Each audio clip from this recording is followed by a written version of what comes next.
What are some things that Germany can learn from the US? Here's 6 of them. Let's get it started.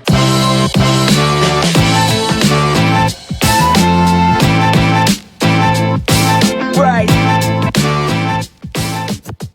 Hey guys, welcome back to my channel. If you are brand new to my channel, don't forget to hit that subscribe button. I post videos every Monday and Thursday. I post all things travel and also family challenge videos as well. Also, don't forget to follow me on Instagram where you can stay up to date with what I'm doing with my videos. And yeah, let's get started. So this video is primarily about what Germany can learn from the US. I lived in Germany for a very long time until I actually moved to Australia. Some of these are big, some of them are small, but these are just my personal opinion. There's definitely going to be more. If you haven't seen my video, What the US Can Learn from Germany, I will put that link up here. I think it's going to be up here for you. I'm not quite sure which side, but it'll be on one of these sides. I'll put that video up there for you. But yeah, let's get started. This one is huge. In Germany, I worked at a Japanese restaurant. So the difference between the restaurants in the US and Germany is that in Germany, you're actually getting paid a wage. And so they actually have less staff. So you might have 2 or 3 servers for a whole restaurant. Since you only have those many servers, for example, the restaurant I worked at in Germany, we had about 50 tables. We had maybe 3 servers for the whole restaurant, and I was the only bartender. And I kept telling them, hey, I need help on weekends, because people were literally waiting 45 minutes to an hour for their drink from me. Because I'm making their water, I'm making their Fanta, I'm making their cocktails. We also had coconuts we had to crack open. I'm making their coffees. I was doing every single drink. So it's not like in the US where the servers can make the soft drinks, can make the water, can make the Fanta and everything. In Germany, the bartender is doing every single thing. And that's not what I was used to. So the restaurants in the US are very, very fast paced, but that also leads to the difference of in the US you pay $2.13 an hour, whereas in Germany I was paid about 10 euros an hour. So in the US it's more tip based, so you have to put that service first, and so that way your tip is going to be a little bit higher, whereas in Germany tipping isn't that big. You might get like €1 or maybe some 40 cents or even a change from the people, but at the end of the day you're still walking out with maybe €100 in tips because you're one of 3 servers in a 50 table restaurant. But yeah, that's something Germany can learn from the US, is restaurants and wait times and everything. I would say this is kind of big, mainly because in the US we have so many different types of shots. We have white gummy bear shot, we have royal flushes, we have kamikazes, lemon drop shots. There's just so many different types of shots that you can get. Whereas in Germany, everyone's taking shots of tequila or vodka, and it's always warm. I personally do not like taking shots warm.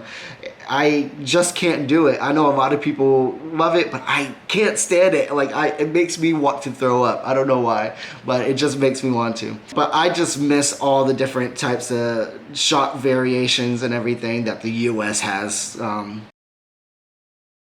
So free water and refills, I think, is a big thing. In the US though, you typically get a cup full of ice, and then they pour in your water and your soda over it. So I think that's the reason for all the refills.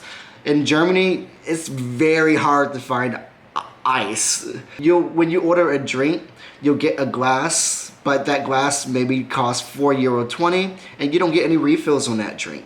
Obviously, you're not gonna get any ice in that drink or whatnot, and they typically don't bring water to the table. A lot of restaurants in the US bring water to the table first and everything, so that way you have something to drink on while you're looking at that menu. Then you might order a soft drink or a cocktail or a beer or something afterwards, but that's not gonna happen in Germany. If you don't ask for tap water, you're not gonna get it. If you just ask for water, you're gonna get a bottled water or like a glass, or I think it's called like a carafe, and you're gonna have to pay for it. So that's not something that they'll typically do like the US does. This is, I think, the biggest difference between the US and Germany. This is the #1 difference between the US and Germany. Mainly because people in the US are a lot more friendly, so you can go to a bar, sit down beside a random person, and chat up that person, and then if you click, they will invite you somewhere. Germany, that just doesn't happen.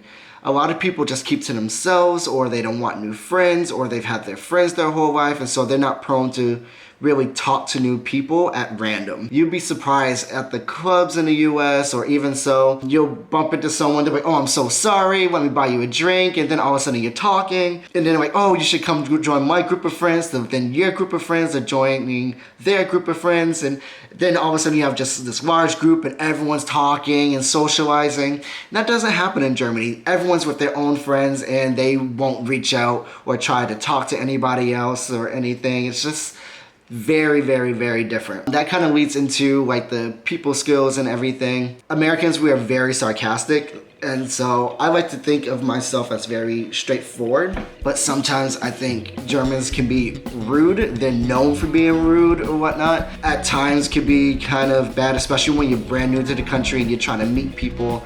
It's just like, okay, I can't meet anybody. I'm not meeting any Germans or whatnot. And so you tend to gravitate towards more people who are foreigners as well. So a lot of my friends are American or Hungarian or whatnot, because finding German friends is actually kind of difficult. So staying true to the whole friends type of thing, responding to messages. Germans are very bad at responding to text messages. Well, we don't typically text, it's about WhatsApp. Or even Instagram is becoming very popular in messaging now.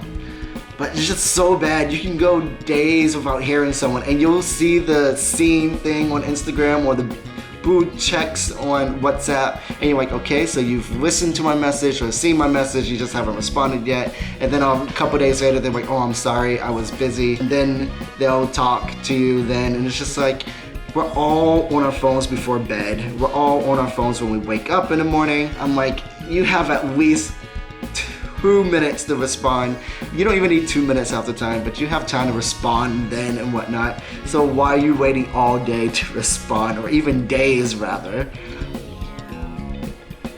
So this may not seem like a big deal to some people, but I think this is huge. So refrigerators. The refrigerator size difference between the US and Germany is so different. Granted, you don't need the huge refrigerators that we have here in the US, but Germany, like, what's going on? Why is my fridge this small? Like, what can I fit in that? Like, a fridge that big you can do something with. So like the fridges in the US, it's pretty much, you can fit drinks in there and food, whereas I would go food shopping at like Kaufland and get like food and whatnot, and then I have to sacrifice what I actually wanted in my fridge, because the fridge isn't that big, you can't really pack too much. So my food typically went in there and I would have my drinks warm. And the freezers are like that tiny. I'm like, what can I fit in this freezer? Like, oh my gosh, how am I supposed to keep my frozen foods frozen? You literally have to buy something that you're gonna eat right away, because those freezers aren't gonna, you can't fit much in it. You can maybe fit an ice cream carton, and half the time I have to put it on the side, and then the top is hanging off or something, and oh my gosh. The US fridges are so amazing. It's just, yeah. Alright guys, so these were my 6 things that I thought Germany can learn from the US. Which one do you think is the best, or what do you think Germany can learn from the US? If you've liked this video, don't forget to give it a thumbs up. Don't forget to hit that subscribe button, and I will see you guys next time. Peace out.